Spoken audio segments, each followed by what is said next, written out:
Issue 259 Reboot. After a cover that tells you nothing, which I can personally attest would not convince an unsure person to buy this as their first issue, Sonic starts the fight with Ada in Soliana Forest train, and I'm already bored by how generic the fight is. Let's see if it gets interesting. No, so far just a boring waste of time. This is really disappointing. Sonic's dodged attacks hundreds of times. We see Sally say that Eggman devoted an entire train car to a foosball table. I love that the story gives more character to Eggman. Of course, merely showing it isn't as effective as showing him actually playing it. I can imagine Scourge teaching Fiona how to play foosball on a date. This is exactly the kind of thing I can imagine they'd do when he was first trying to woo her. And Rhoda says the foosball is shaped like Sonic's head. That's even more character. But again, it'd be better if we actually saw him play it. Like how it would have been better to see Eggman eat junk food than just see epic sandwiches referenced. Of course, Amy is the only one who gets to be helpful here. The game character has to be the one to tell them that there's fighting in the next car. You'd think Sally and Rhoda would have heard the fighting too. Then they get tossed in the air because the train hit a turn. Rhoda despairs that they'd suddenly be guaranteed death if another turn happened, even though they weren't even injured. And they're inside at this point. There's a lot of wasted panels in this story. Sally wants support, and Bunny shoots a laser at a flying robot to defend Tails, as she was sent to do earlier, so this is still technically padding because we already knew she was doing this. The story is so distracted. I want to see Sonic fighting Eta, not this, especially since no plot development happened here. And I can't even tell what this panel is. Well, I'm not sure I'd want to see Sonic fighting Ada if it's literally nothing but him spin dashing and dodging generically. I mean, I'd want to see an interesting fight. Chuck needs to tell Sonic to run rings around it. So, is that what he was doing? Pickle's just being all over again. Only exists to have insane dialogue. You know what? I don't remember Pickle on Unleashed being a senile, delusional man in literally every text bubble. I remember one cutscene where he said that he wished he had cucumber sandwiches and didn't like the sandwich Eggman gave him. But at least that made sense there. Here, he's crazy every single opportunity, and he somehow doesn't even know he's kidnapped. Even though he's in a train. This guy's been Flanderized. And everyone knows Flanderization is bad writing, not something hilarious to commend. I think I'm just gonna ignore this guy as much as I can get away with from now on, because there really is nothing else to say about him, other than Farnsworth is better. I had faith in this story from the start because it started out with an action scene that I was looking forward to, and the previous issue was kinda good. So it better get the plot actually started soon, because so far, they could have started the story here, and nothing would have been lost. Sonic adds to the tension by thinking that Ada could punch the train car to pieces, and he's of course got no room to get momentum. And it gets too reckless, Chuck and Pickle might get smashed. Is he gonna get the idea to make the robot smash away out of their cell? Also, I just have to assume the dome they're trapped in is air permeable, or they would have suffocated like ants in a bottle. I really don't know why Eggman chose to put them in that, instead of simply putting bars around them. Wouldn't that be way less expensive? Sally takes a hoverboard along with Rotor, and Amy fortunately has to struggle to keep her balance on top of a train car. At first I assumed Chuck and Pickle were intentionally trying to push the dome they were in so that it'd fall over and they could potentially break it open. So I wondered why they took so long to try this. Then it turns out that Chuck had been smacked into the dome because of the train's movement. And isn't it suspicious that not only has this been the second time this has happened to him, but the Sadium character got knocked out from this, while Professor Pickle wasn't even hurt? That makes no sense. Mobians are supposed to be tougher than humans. I can't remember any time before Flynn that Chuck was even injured, let alone knocked out like this. It wouldn't be as suspicious if it was even, where both of them got hit both times. I guess Chuck was only brought back as an easy way to humor the fans, and that's all. Because if the writer really liked him, like I do, Pickle would be the one knocked out. And wasn't it obvious immediately that Pickle should be the one knocked out because of all his forced, unfunny dialogue? Chuck's the one who's an actual person. Chuck is the lovable uncle. Pickle isn't a person that you'd see in real life. Pickle only exists to be failed comedy relief. And what's frustrating is that seeing that happen to Chuck distracted Sonic long enough that Ada smacked him into the wall, so he was just an inconvenience. And the panel made me wonder if Sonic was grabbed by it or not. Sonic gets frustrated with it and starts to get bangs like he's turning into the werehog. I don't like this exaggerated, angry facial expression whenever he has one of these moments. Now I can see why this might have been off-putting. And I loved Sonic turning into an evil Super Sonic in Fleetway because he was stressed out. We didn't usually see him in the middle of a transformation in Fleetway. It just cut away and he was super a panel later.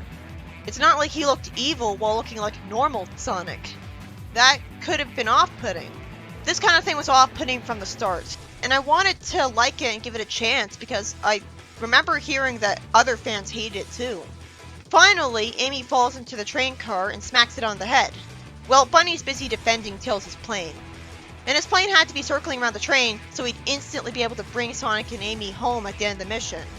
And while that seems to fall apart in logic since they should just have hoverboards and not waste Antoine and Tails' time with risking their planes, and Sonic can run home instantly, maybe the planes are a failsafe in case the heroes' hoverboards get broken. Still, it'd be weird if Amy was better at fighting the robot than Sonic. He can attack at Sonic force and she can't. Her hits would never be stronger than his. Sally and Rotor jump in. I guess their Mobian feet are tough enough that they don't hurt their feet or ankles from jumping onto metal floors from such a height. I guess they had rings. Sally and Rotor planned to get the professors when Sonic couldn't. Realistically, when Amy tries to use her hammer on Ada, it shoots, and then Sonic gets hit in spin dash form with Amy's hammer, sending himself at the robot.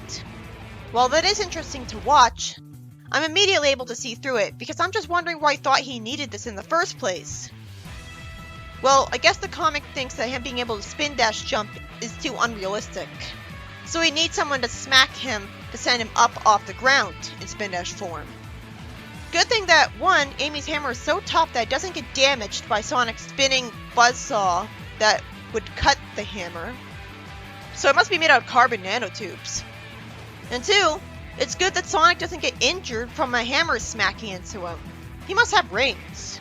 If we were told that, then it would make sense. It's not good that he doesn't get hurt, because this doesn't make sense. I always hate the Pico sound effect, it's dumb. Rotor is immediately interested in the special glass Chuck was trapped in. How did he see that it was any different from regular glass?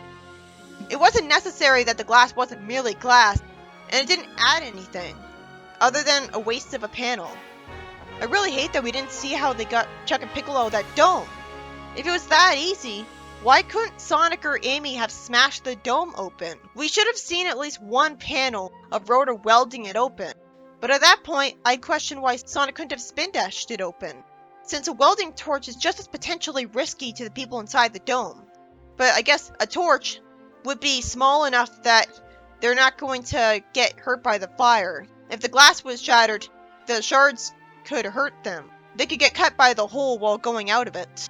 Rotor apologizes for getting distracted by his interest in science actually showing up as something beyond just engineering whatever the plot demands for once. Keep having moments like this for him, and he could actually be interesting. Though Tails can already be like that. And he does it way better because he's a kid, so it's cute when he does it. He carries Chuck. Pickle's nice to Sally, who tells him where to go. And Sonic's stupid enough to think it's awesome that they made a killer robot mad. Sally says that they've got the professors out of the train car. We should have seen how they got out. Wasn't the ceiling pretty high up? For fuck's sake, this story has such skewed priorities. The writer preferred to show Amy wasting her time talking. We could have seen the professors climb up Sally and Rotor to get out, instead of two plot holes being ignored. Sally tells them to get out of there. Amy gets picked up and smacks Ada with a hammer, but I can't see it impact the robot, so I don't care. Sonic could have hit the robot. Is that seriously the end of the fight? That was the most boring fight ever! Well, of course it was. It was in a cramped room. Why did I have any faith in the writing to be interesting at that point? Amy then panics, but I can't really tell why. The panels aren't showing nearly enough. And she screams and says she can't watch while Sonic's still excited, completely contrasting her. Yeah, they don't have good chemistry. If they did, Amy would be reacting to this just like Sonic, instead of making things worse. Sonic jumps off the bridge below the train and lands on the wing of the plane, which was right below them.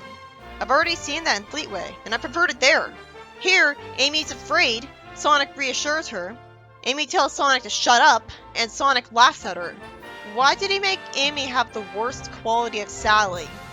I'd never imagined Sonic's biggest fangirl to treat him like this. And Sonic's behaving unrealistically happy instead of being annoyed with her. Probably because the writer's favoritizing Amy. Like, she had so much faith in him in issue 40, she was protesting his being in jail, and Sonic was appreciative of how much faith she has in him. That's obviously a lot better than the opposite. That is Amy being a proper fangirl. Bunny says to Sally that she defeated the last of the badniks here, and all of a sudden it turns out that someone can share an airboard with someone else with no consequences for more than 5 seconds. As Pickle rides on Sally's board with her. So then why didn't they just give Sonic a ride to the top of the train car when he was carrying Amy? I thought there was a weight limit. And Rotor is still carrying Chuck. I guess Chuck's too scared to ride the airboard properly when it's only meant for one person. Good thing Rotor was prepared enough to make these airboards capable of handling the weight of more than one person. And Sonic says that Ada will end up destroyed on the train anyways. Wouldn't it have been more satisfying if we saw Ada get destroyed with the train? Instead we don't even get that. And all we see is the heroes flying back to the Sky Patrol. We could have had 3 panels for this whole scene. Sonic spin dashing straight up to destroy Ada immediately, and then him standing right next to Chuck's dome in spin dash form, and carving a hole in it so that he'd be able to escape. And that would have been better considering barely anything interesting happened in this entire scene anyways to be worth lasting longer. Then we cut to Sonic complaining when he's told that the heroes lost their stuff. Pickle says they failed to recover all the research material he'd acquired, and all the samples Chuck collected. That doesn't mean either of them should have said the heroes lost their stuff on them. Sonic calls Pickle out and not bring it up, and reminds them that he was saving their lives. Pickle says that it slipped his mind, and it would have been rude to interrupt when the heroes were involved in their fight, even though he clearly talked to Sonic for a long time before the fight started. And that doesn't explain why Chuck didn't tell him to recover the research material. Sonic fortunately lampshades Pickle's behavior, saying that he's supposed to be a genius. You know, we could have had it explained that the research material was on a separate train in a completely separate area from Pickle. That would have justified Eggman getting the research material. Right from the start, I never bought that Pickle was a genius, or even remotely intelligent. Pickle goes blah blah blah, unleashed one game gimmick lore that you somehow are expected to take seriously. We already know this.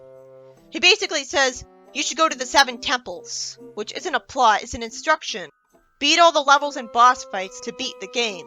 Sally somehow gets the idea that this being a recurring phenomenon could explain how their atmosphere is still working. No, it doesn't.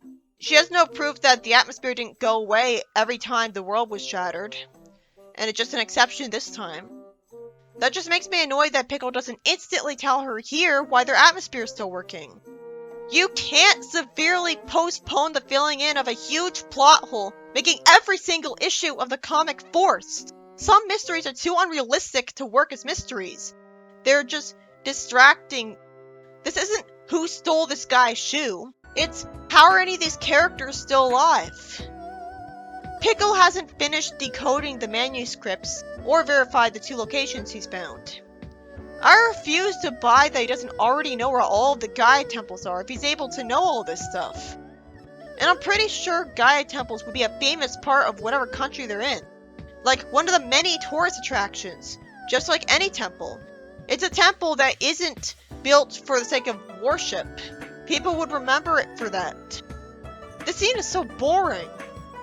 It's realistic that Chuck has to keep an ice pack on his head after he got hurt. I forgot that. I thought that they wouldn't even remember that he got hurt.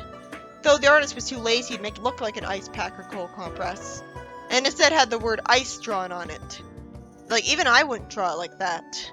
Chuck somehow manages to turn Eggman wants to put the world back together into Eggman's selfish and corrupts every good he touches. Okay, fuck you. I already got sick of him being an angry, bitter old man in Archie. He probably has a point. That Eggman might want to hold the world hostage and control how the world gets put back together. But we've seen no evidence of this plan of his whatsoever. Wouldn't Eggman be perfectly fine with where the continents are in the world because he's used to it? He grew up on it? What would he have to gain from putting it together a different way? It comes out of nowhere. It made me smile a little that Professor Pickle reminded Chuck that Eggman corrupted his roboticizer idea. And Chuck reacts realistically and relatably to it. I am so glad that Chip isn't ruining the mood of the scene. I just realized that he's not here, and it's definitely an improvement. We don't have him turning into a ghost, and no one questions it, and we wonder how he turned back to normal. But still, the cutscene's boring. It taking place on the Sky Patrol instead of his library in Spagonia doesn't do anything to improve things. It's not really original, so it's barely adding anything. And I don't think we needed Dark Gaia to be a thing in the story arc. If the whole excuse for him having the world shattered was world building, well, I don't see why that requires Dark Gaia to be mentioned. I don't see why that requires the Dark Gaia monsters to be a thing.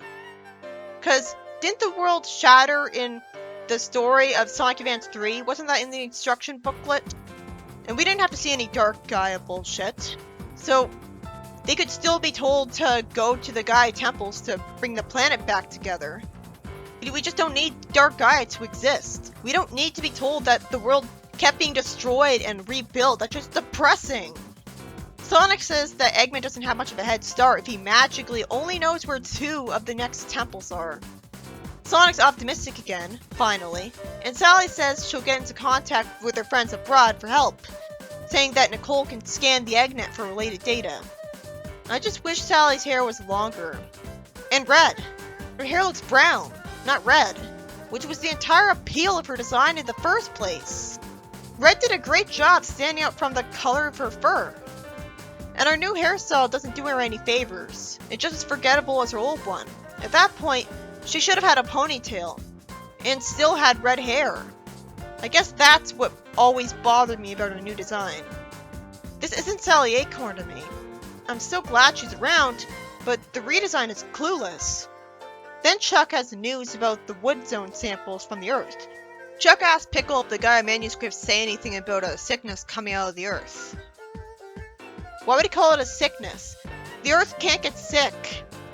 Pickle mentions Dark Gaia, who instigates corruption for no apparent reason, and destroys the world for no explained reason. Seriously, Dark Gaia sucks. Worst bad guy ever. Chuck says that his few short tests from earlier proved that the sample was mutagenic, as it bursts out of his chemical fill. How did it prove that?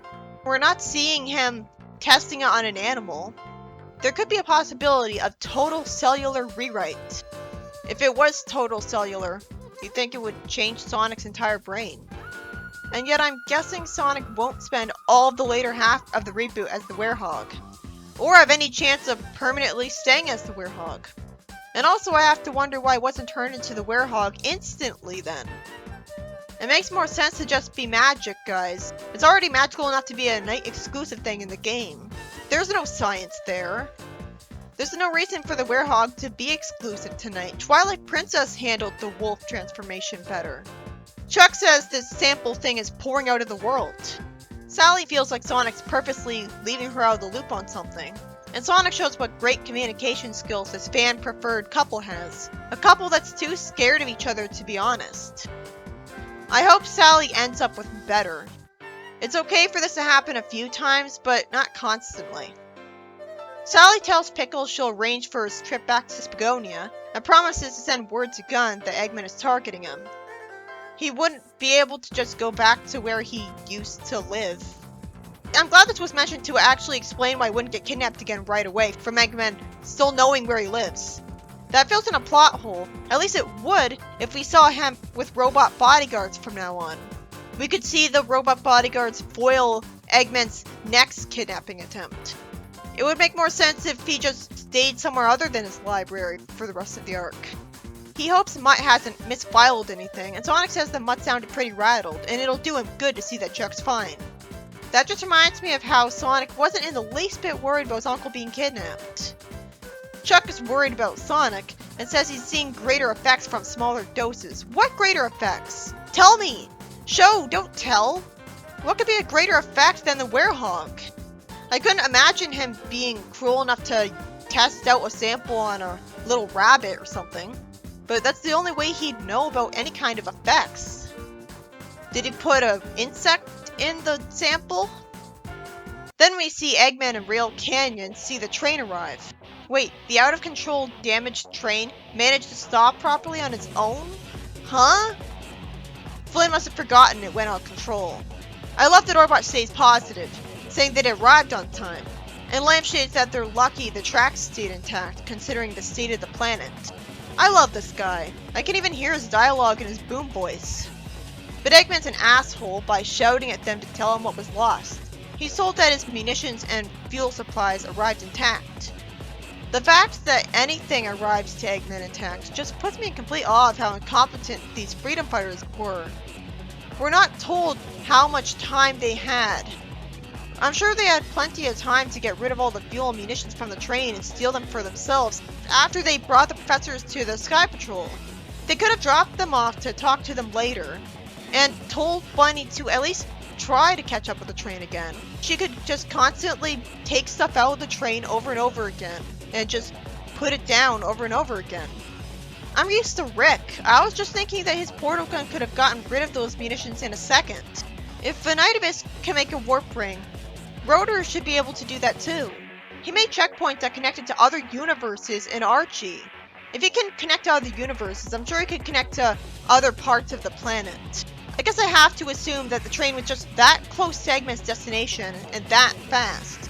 So, by the time they went back to the Sky Babylon, did I call it Sky Babylon? Is that how forgettable the Sky Fortress's name is? Now I'm calling it the Sky Fortress. Ugh. You know, this is why maybe you shouldn't name something after a game reference. The Sky Patrol. I guess I was supposed to believe that the train was so close to Eggman that by the time the heroes got to the Sky Patrol, if Bunny had gone after it, the train would have already stopped at Eggman by the time she caught up with it. But how would they have possibly known that? I think Sally would have at least tried. I think she would have told Bunny to go after the stuff in the train. They wouldn't completely ignore an opportunity to spite Eggman. I'm just thinking that the heroes could have avoided this problem a little bit if they didn't sit there and listen to the professor's blab for 5 minutes.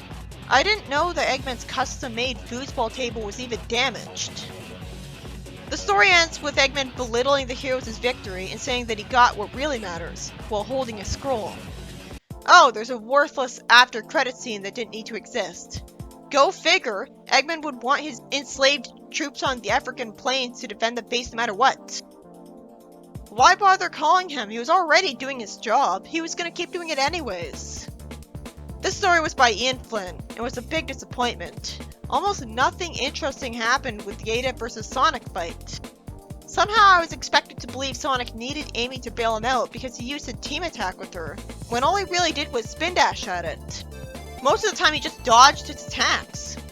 If that was all that was going to go on with the fight, they might as well have had it get killed in one spin dash anyways. It had been much faster pacing instead of the fight lasting until the middle of the story, with barely any plot progression besides the heroes getting to Sonic, and somehow achieving what he could not. The other half of the plot was the plot coming to a standstill as Pickle gives the heroes all the Unleashed exposition in one boring cutscene on the Sky Patrol. Scene, not cutscene. The only real improvement was Chip's absence, and that's a no-brainer. But it's also a no-brainer to not even bother with all this exposition, because we don't need Dark Gaia to exist. Considering I heard the reboot ended early, I bet they don't even fight Dark Gaia, so they really didn't need for him to exist. I'm impressed that Sonic hasn't been arbitrarily introduced to Chip just because he was in Unleashed. Chuck was a downer. I'm just frustrated that the story was so padded out with barely any plot progression in all of those panels. The heroes saved the professors, who talk too much. The end. Face it, you're never going to read this issue again. Nothing happened, and the dialogue wasn't worth it. It's inexcusable and frustrating that we don't see the actually important part. Their actual rescue. How Rotor freed them from the dome when Sonic didn't? And how'd they even get them high up enough to escape the train car? Sonic could jump high enough to get out of the train car, so he should have been shown carrying them and jumping out of it. How do you not show that kind of stuff as an artist? I guess we'll never know how they saved them. I assume that Rhoda used his Omni tool, but we should have been shown that. And I have no idea why Pickles only knew the location of 2 Gaia temples, especially since he knew there were 7 of them. So how would he know there were any more than 2 at that point? If he knew about legends saying there were 7, those legends would have mentioned where they are. It was boring as usual. And while I don't think it's super forced, boring is bad too.